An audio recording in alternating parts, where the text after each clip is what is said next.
Before the invention of electricity, humans relied on fire for light. Candles dripped and could be messy. Oil lamps were a cleaner alternative.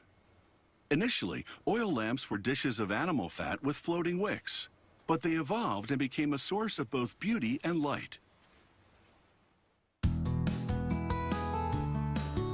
In the 18th century, a Swiss chemist invented an oil lamp with a cylindrical wick and chimney. The updated design increased airflow to create a flame that was both smokeless and brighter. In colonial America, pewter versions became popular.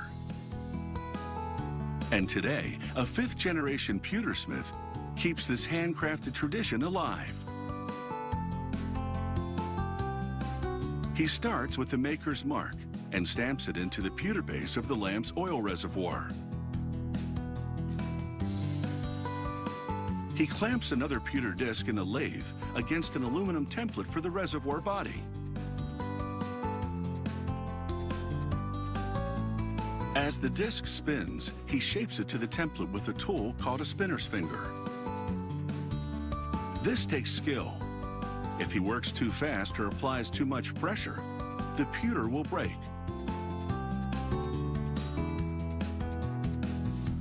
His first spin produces the basic shape. In the next spin, he trims the edges. He also rounds the lower half of the reservoir using the spinner's finger. He works freestyle to match the contours of the lower half to the upper half.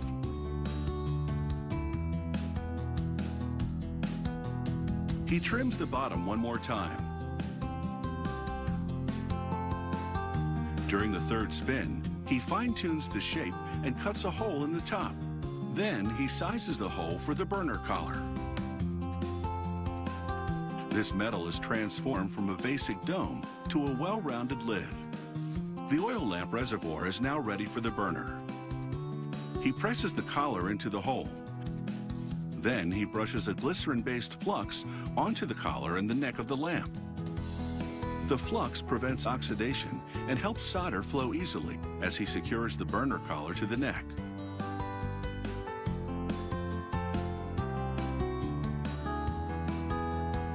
Next, he tack solders the base to the bottom of the oil lamp reservoir.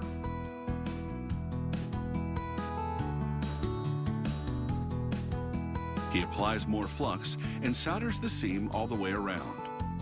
The tin bismuth solder melts at a slightly lower temperature than the pewter does. This is delicate work. If the torch gets too hot, he'll melt the entire piece. With the soldering complete, he trims the excess from the base of the lamp.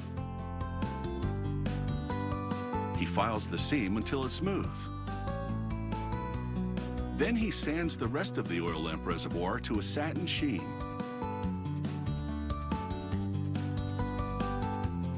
Another member of the team sands the base up to the maker's mark.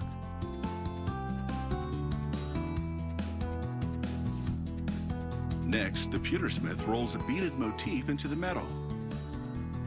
It's a design option that makes the lamp look more elaborate.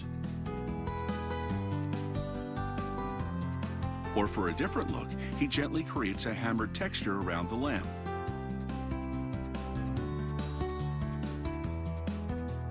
Using an engraving pen, the pewtersmith etches his signature onto the base of the lamp.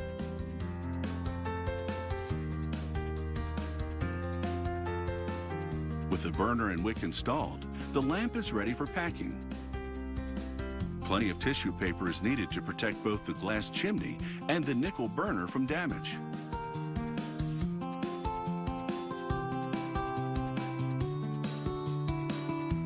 She includes operation and maintenance instructions. Unlike silver, pewter doesn't tarnish, but will develop a richer veneer over time. A few scratches or handling marks are normal, but they'll only add authenticity to this traditional light source. Like pewter oil lamps of another time, these replicas are a shining example of hand craftsmanship.